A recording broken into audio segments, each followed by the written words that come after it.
जय सिया राम, जय माता दी। आज हम लोग जानेंगे काल सर्प दोष के बारे में और कुछ स्वप्न दोष के बारे में। जो कोई लोग स्वप्न देखते हैं, बुरा स्वप्न देखते हैं, अच्छा स्वप्न देखते हैं, उनके बारे में और कुछ अलग तथ्यों के बारे में जानेंगे। तो सर्वप्रथम हम लोग जानेंगे काल सर्प दोष क्या होता है। तो काल सर्प दोष किसी न किसी की कुंडली में निकल जाता है तो विद्वतगण कहते हैं कि उनका जाप कराना चाहिए, महामृत्युंजय जप करना चाहिए। जिनके कुंडली में काल सर्प दोष निकल जाता है उन्हें तत्क्षण, जब आप जान गए कि मेरे कुंडली में काल सर्प दोष योग बना हुआ है, उन्हें तत्क्षण काल सर्प दोष का निवारण करना चाहिए। महामृत्युंजय का जप जो है वो करवाना चाहिए। 1.25 लाख, लगभग 1.25 लाख जप करवाएं, रुद्राभिषेक करवाएं और कुछ टोने टोटके हैं वो सब करवाना चाहिए। तो जब जातक की कुंडली में राहु केतु एक दूसरे के सामने आ जाते हैं तो काल सर्प दोष लगता है। काल सर्प दोष 12 प्रकार के होते हैं। काल सर्प दोष 12 प्रकार के होते हैं। सबसे पहला काल सर्प दोष है अनंत काल सर्प दोष। सबसे पहला काल सर्प दोष है अनंत काल सर्प दोष। दूसरा है कुलिक काल सर्प दोष। तीसरा है वासुकी काल सर्प दोष। चौथा है शंखपाल काल सर्प दोष। पांचवा है पद्म काल सर्प दोष। छठा है महापद्म काल सर्प दोष। ठीक है।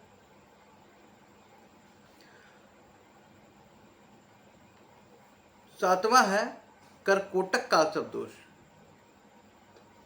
तक्षक काल सर्प दोष, शंखचूड़ काल सर्प दोष, घातक काल सर्प दोष, विषधर काल सर्प दोष, शेषनाग काल सर्प दोष। क्या क्या मैंने कहा? अनंत काल सर्प दोष, कुलिक काल सर्प दोष, वासुकी काल सर्प दोष, शंखपाल काल सर्प दोष, पद्म काल सर्प दोष, महापद्म काल सर्प दोष, करकोटक काल सर्प दोष, तक्षक काल सर्प दोष, शंखचूड़ काल सर्प दोष, घातक काल सर्प दोष, विषधर काल सर्प दोष और शेषनाग काल सर्प दोष। तो ये 12 प्रकार के काल सर्प दोष होते हैं।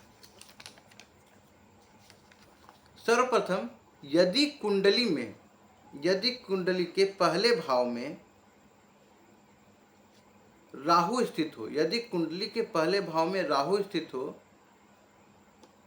तो अगर लग्न कुंडली के पहले भाव में कोई ग्रह स्थित है तो उसके 7वें भाव में, जैसे कि राहु पहले भाव में है, लग्न कुंडली के पहले भाव में राहु है, तो उसके 7वें घर, वहां से 7वां घर गिनेंगे तो वहां केतु स्थित होंगे।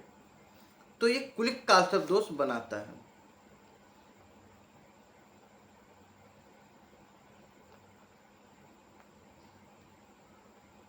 ये कुलिक काल सर्प दोष बनाता है। ये कुलिक काल सर्प दोष आर्थिक नुकसान, कर्जा, अपमान, ये सब दिखाता है। अब हम लोग जानेंगे अनंत काल सर्प दोष के बारे में। अनंत काल सर्प दोष जो है, यदि किसी कुंडली के जब 7 ग्रह, 2 छाया ग्रह राहु केतु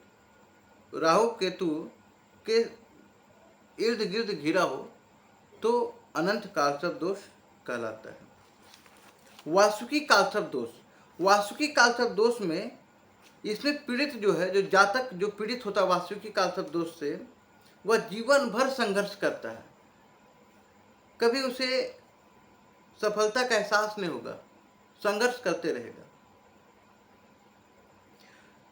शंखपाल काल सर्प दोष में मानसिक कष्ट सहना पड़ सकता है। शंखपाल काल सर्प दोष में मानसिक कष्ट सहना पड़ सकता है। पद्म काल सर्प दोष में इसमें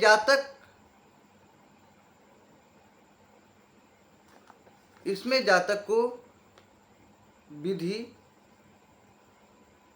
समृद्धि समस्या आ सकती है, मान हानि हो सकता है, अपयश हो सकता है। यह पद्म कालसर्प दोष का हानि है। महापद्म कालसर्प दोष में प्रेम में धोखा, प्रेम में धोखा अगर मिल रहा तो महापद्म कालसर्प दोष का होने की संभावना है। वह प्रेम के मामले में हमेशा दुर्भाग्यशाली रहेंगे। जातक जो महापद्म कालसर्प दोष से पीड़ित हैं वे जातक हमेशा प्रेम में धोखा पाएंगे और प्रेम के मामले में दुर्भाग्यशाली रहेंगे। तो मैं समझता हूं कि आज महापद्म कालसर्प दोष तक रखते हैं।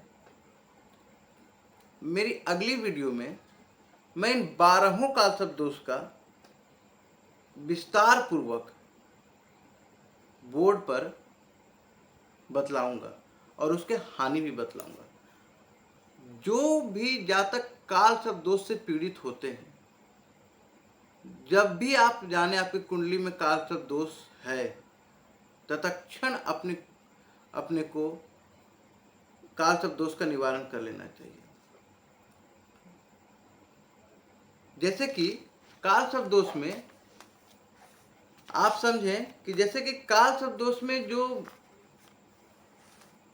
सबसे कष्टदायी कालसर्प दोष होते हैं, जो सबसे कष्ट देते हैं, जो कालसर्प दोष सबसे ज़्यादा कष्ट देते हैं, वो कालसर्प दोष अगर किसी को लगा है तो तत्क्षण, मतलब कि जब जागे तब सवेरा, वैसा हालत में आपको करा लेना चाहिए। महामृत्युंजय का जप, 1.25 लाख महामृत्युंजय का जप करवा लेना चाहिए।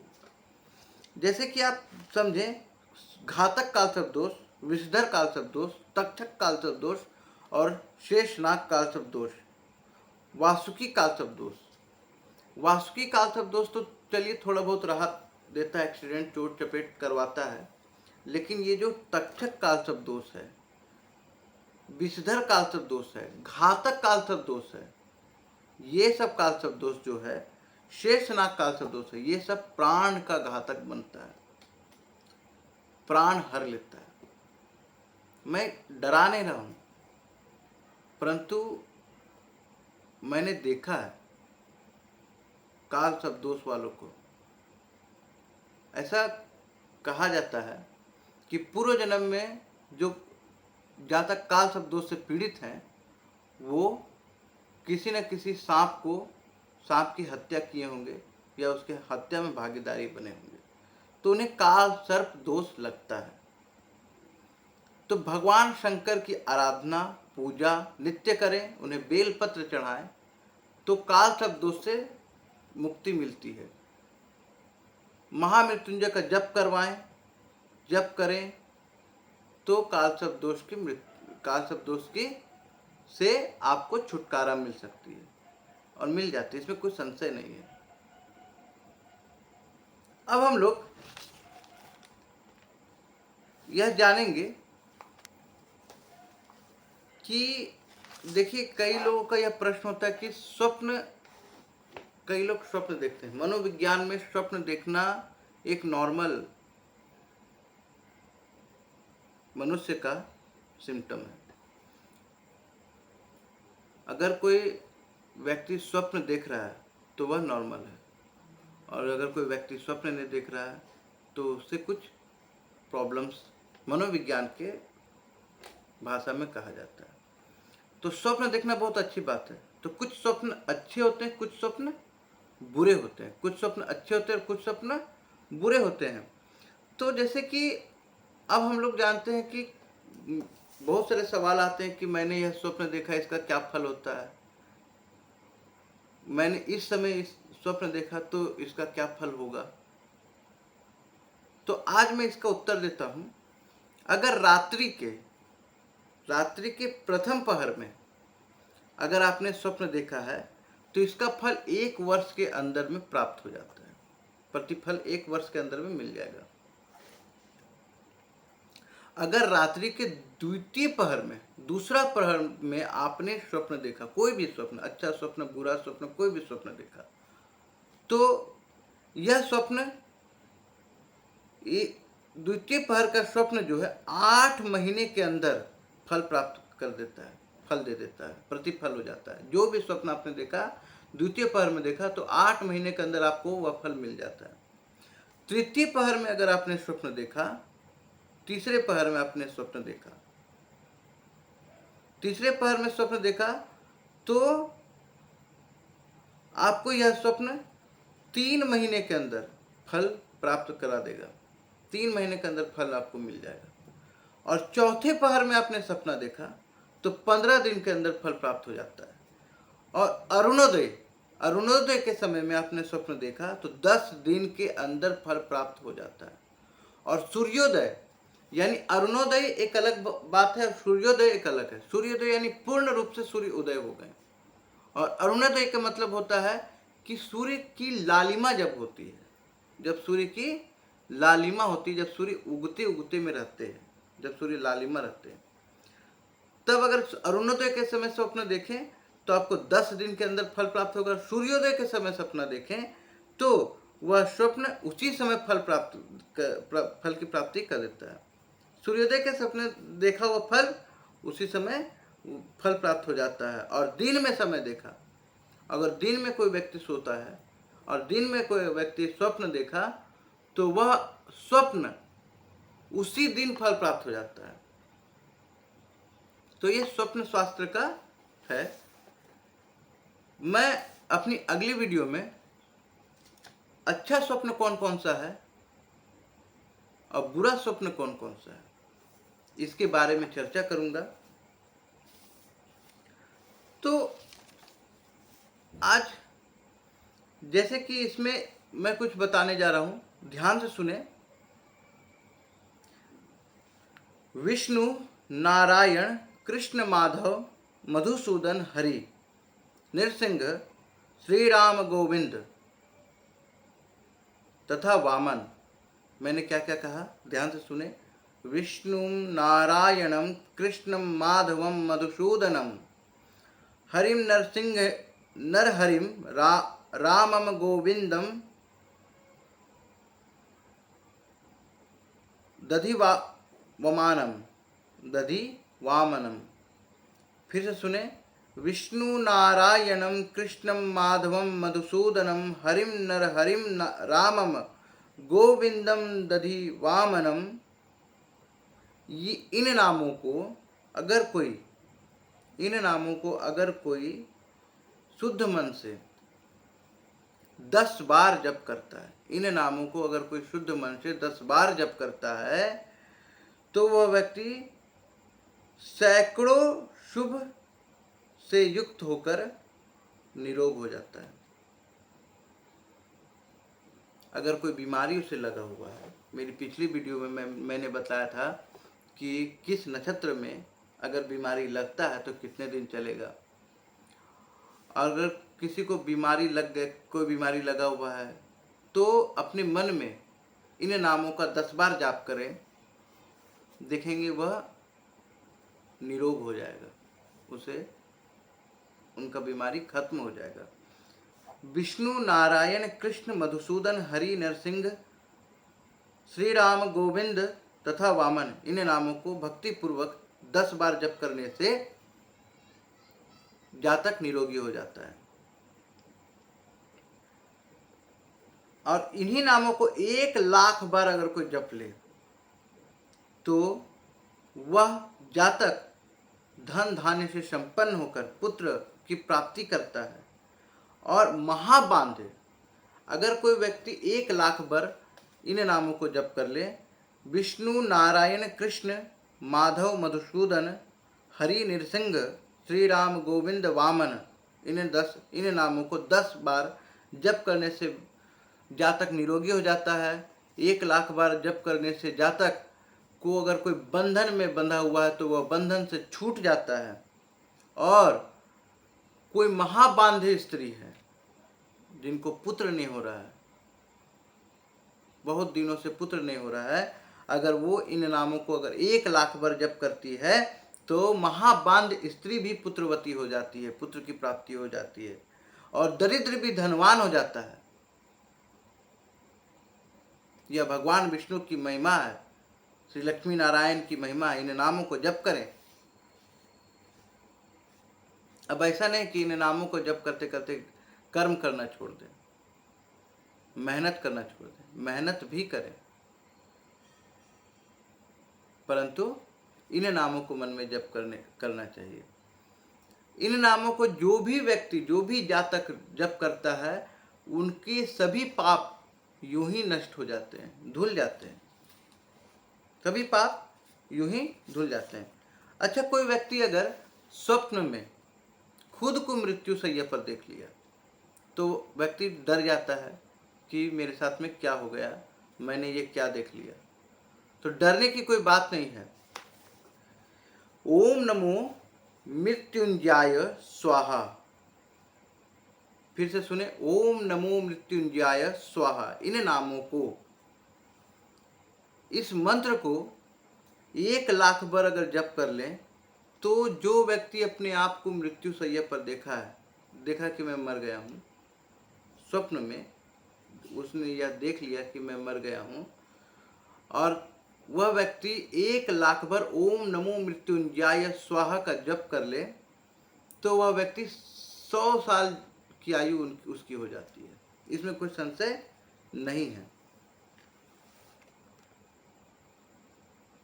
एक मंत्र है, ओम ह्रीं क्लीं श्री, ओम ह्रीं क्लीं श्रीं क्लीं। एक मंत्र है, सुने, ओम ह्रीं श्रीं क्लीं, ध्यान से सुने, ओम ह्रीं श्रीं क्लीं पर्व दुर्गातिनाशिन्ये महामाये स्वाहा। इस मंत्र का ध्यान सुने, ओम ह्रीं श्रीं क्लीं पर्व दुर्गातिनाशिन्याय महामाये स्वाहा। यह सहस्त्र अक्षरों वाला मंत्र को अगर कोई पवित्र होकर, शुद्ध होकर 10,000 बार जप कर ले तो दुःस्वप्न का, जो कोई व्यक्ति गलत स्वप्न देख लिया उसका नाश हो जाता है, और वह स्वप्न दुःस्वप्न शुभ स्वप्न में शुभ स्वप्न का फल दे देता है। यह कल्प वृक्ष का मंत्र है। कल्प वृक्ष के सामने में जो कोई भी मनोकामना अगर आप रखेंगे तो वो मनोकामना पूर्ण हो जाता है। उसी तरह से यह मंत्र है, जो इस मंत्र का जप करता है वो दुःस्वप्न भी देखा तो यह स्वप्न नाश हो जाता है।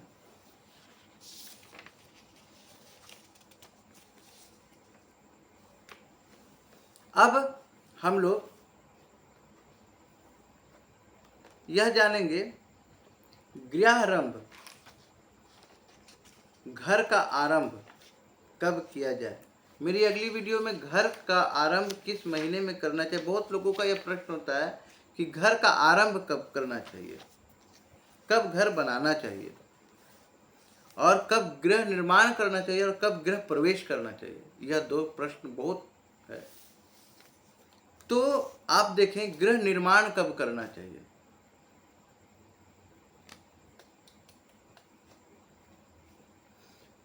गृह निर्माण वैशाख, श्रवण, मार्गशीर्ष, फाल्गुन में गृह निर्माण करने से पत्नी, पुत्र, धन आदि की प्राप्ति होती है।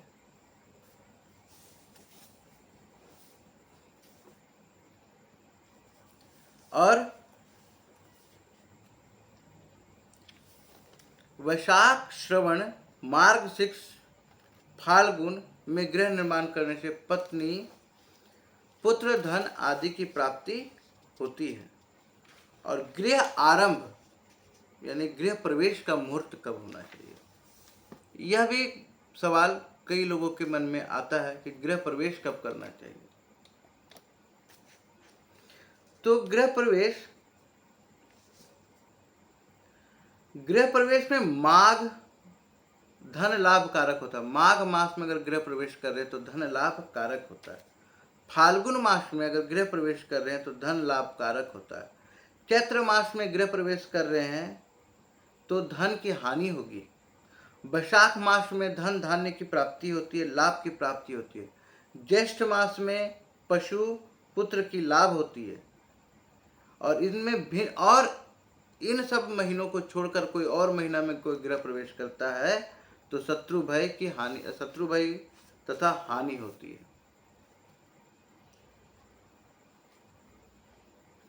गृह प्रवेश में कहे हुए मास, दिन, पक्ष, तिथि और नक्षत्रों को देखकर गृह प्रवेश करना शुभ होता है। तो आज हम लोगों ने जाना कि गृह प्रवेश कब करें, गृह आरंभ कब करें, काल सर्प दोष कितने होते हैं, काल सर्प दोष कितने प्रकार के होते हैं, और स्वप्न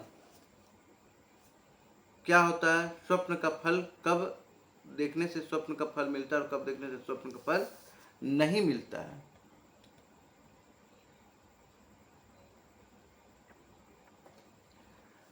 अब हम लोग जानेंगे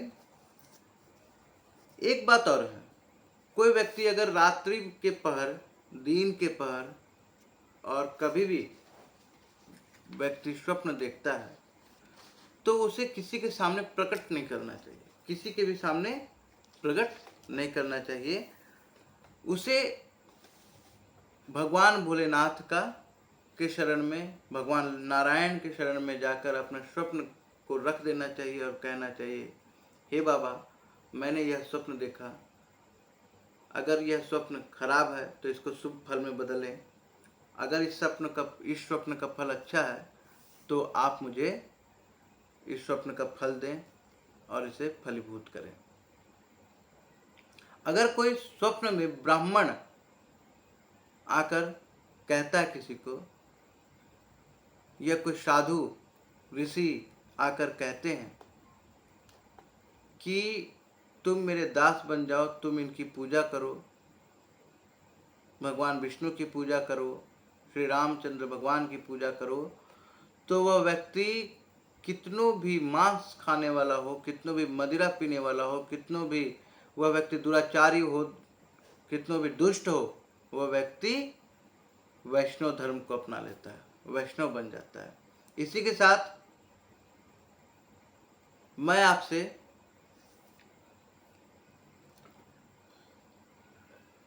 यह वीडियो यहीं पर समाप्त करता हूँ।